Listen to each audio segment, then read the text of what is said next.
Welcome back to the Big Hay Weekend. Now, it's time to see a chat I did earlier with someone who is a massive hero of mine. Not only has she received multiple NME, Brit and Grammy nominations throughout her illustrious career, but she's won a prestigious Ivor Novello Award and is the only artist in history to win the Mercury Prize on 2 separate occasions. She has now turned her attention to poetry with her new book, Orlam.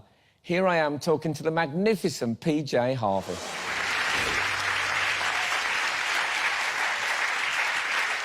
Hooray. Thank you so much for coming on. It's great to meet you. Should I call you PJ?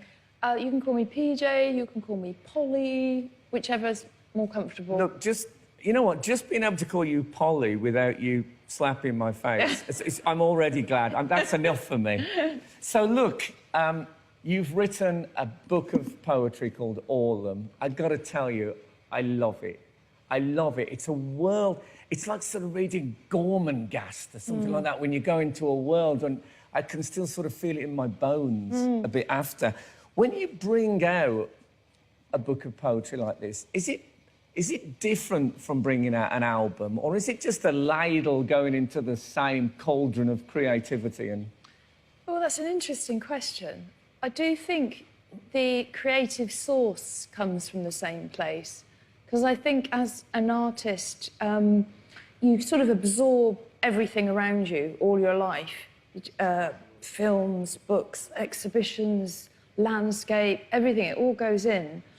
And it's from that same source that things will come out. And for me, it comes out as words, or it comes out through music or drawing. And so I think that's the same source, but the actual craft is quite different. So very different, in fact, in writing a poem to writing a song are miles apart and very different studies. I think I find poetry writing a lot harder than song and lyric writing. OK, because, I mean, how do you feel about... Would you ever set any of these to music?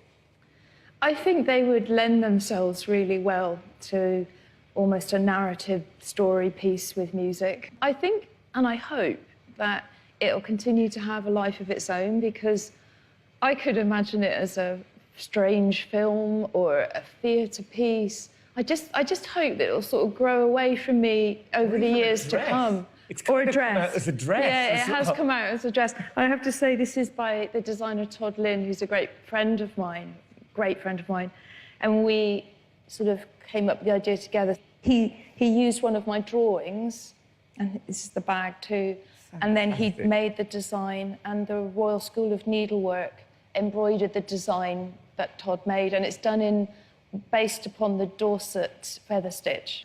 The book, it's got lots of folklore in it, lots of stuff. I love all that stuff, superstition. And there's things like if you see a toad, you have to spit on it and throw a stone at it. Yeah. Not that modern a concept of nature. But I love all that stuff.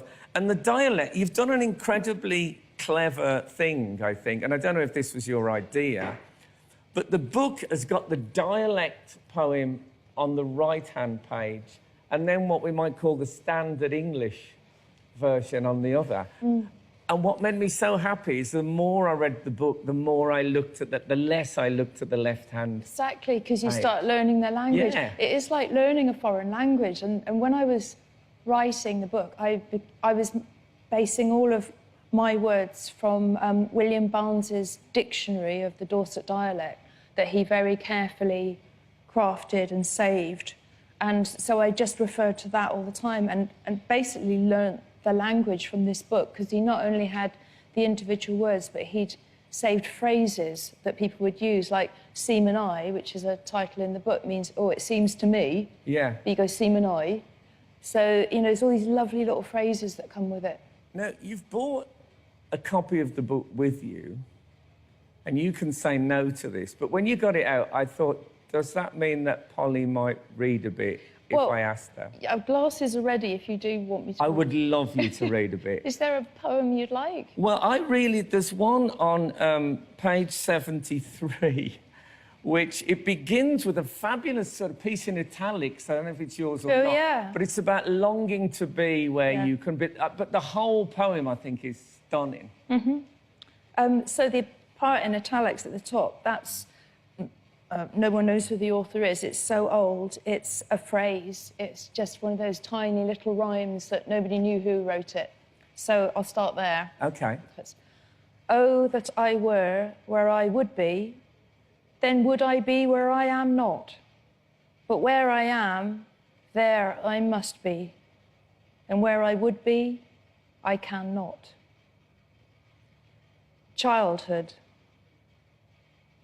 Hook Farm bent my infancy. So I fled through the back door for the company of Gore Woods, its sooners, Eldred and soft Mish. There I wept intimacies into crypts of bracken and fern. Toad's meat, Jew's ears and cuckoo spettles sustained me through Underwellum, a West Country misty outstep with 3 horsestones, the Golden Fleece and the Red Post. Nesh, necromancer, I lay with corpses in my lime pit, begging them answer, then scratched their charms in the oak skin under the glow of Orlam. Ira, you seer, you sleepwalker, I see you stumbling in outsized boots through the wrong era, cradling the pale blue sick bowl of childhood. Yet you shall meet him, the eternally bleeding soldier.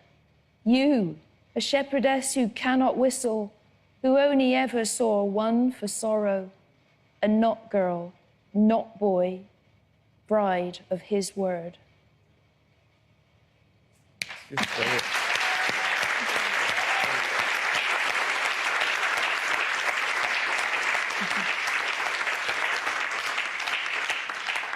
I'm going to have to gel the hairs on the back of my neck to get them back down again. That was really outstanding.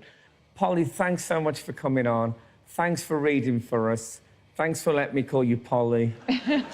And all I can say is please thank the fabulous PJ Harvey. Thank you.